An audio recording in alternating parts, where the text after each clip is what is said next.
Hi folks, this is Don Meissner with the North Country Fishing Report.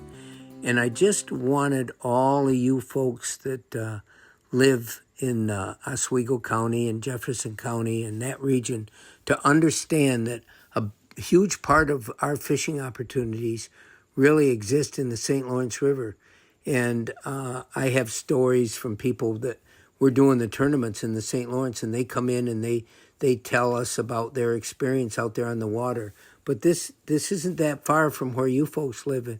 There's some incredible fishing stories coming out of the St. Lawrence River right now.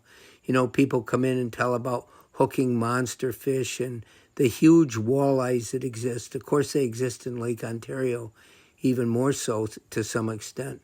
But people from other areas are visiting here for the huge walleyes that they can catch.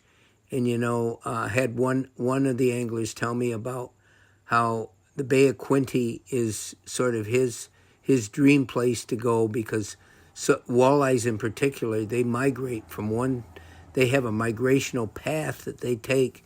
And these walleyes from Lake Ontario actually travel a seasonal route what takes them into the St. Lawrence River.